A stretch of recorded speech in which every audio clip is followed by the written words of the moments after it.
مرکز مطبوعات ریاست وزارت کارهای داخلی دوشنبه روز 6 اکتبر سال 2022 خبر داد که در نتیجه پیشبرد یک قطار چاره‌بینی‌های اپراتیوی جستجویی از جانب کارمندان مقامات ملیس شهر دوشنبه 3 نفر جوانان برای دست داشتن در استفاده سالیوت که صدای بلند و گوشخراش اون باعث خللدار گردیدن آرامی شهروندان گردیده است دستگیر کرده شدند. ضمن سنجش معین گردید که شهروند بوبیف علیشیر شوکیرویچ سال تولدش 1993 استقامت کننده نوعه سینو کوچه باباجان غفوروف سنه 27 سپتامبر سال جاری با مقصد تجلیل زادروز امسرش در سن بنای استقامتی کوچه باباجان غفوروف نوعه سینو یک عدد آتش فواره پر اقتدار را به کار انداخته است.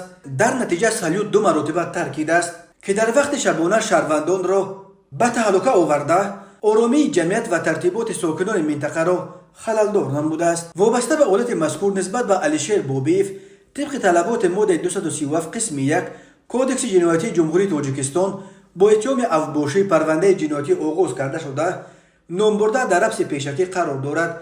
با او بر اساس این بند قانون برای ویران کردن ترتیبات جمعیتی همچون جزا جریمه به اندازه از 500 تا 1000 نشان دهنده برای حسابها و یا تا 2 سال زندان تهدید میکند. همزمان 2 نفر رفیقان او شهروندان سعید و شراف‌الدین سال تولدش 1990 استقامت کننده شهر وحدت و دلاور سعید سال تولدش 1991 استقامت کننده نوعه فردوسی که برای دسترس نمایی مواد پیروتکنیکی به او کمک رسانیدند دستگیر کرده شدند. نسبت نامبردگان پروتکل حقوق ویرانکنی ماموری ترتیب داده شده در اساس قرار دادگاه نسبت به هر کدام جزا در نمود حبس ماموری به مهلت 5 شبانه روز تطبیق کرده شد.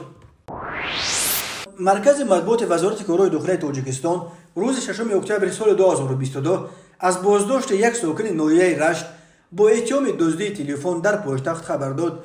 بنا به اطلاع مقامات به شعبه وزارت کارهای داخلی یک ناحیه فردوسی با عریضه مرد 28 ساله ساکن شهر دوشنبه مراجعت نموده است که 28 سپتامبر سال 2022 تخمینا ساعت 12:20 هنگام در داخل مرکز سودای سیام مال قرار داشتنش شخص نامعلوم با راه پنهانی از جیبش یک عدد تلفن موبیلی تمغه ردمی نوت 10 را دزدیده از جای حادثه غیب زده است. ضرر رسانیده شده 4455 سومانی را تشکیل می‌دهد. هنگام گذرانیدن چاره‌بینی‌های اپراتیوی جستجویی از جانب کارمندان میلیسیا جوان 20 ساله ساکن ناحیه رشت همچون گمانبر در صادر نمودن جنایت دزدی دستگیر کرده شد. از روی این حادثه تفتیشات ادامه دارد.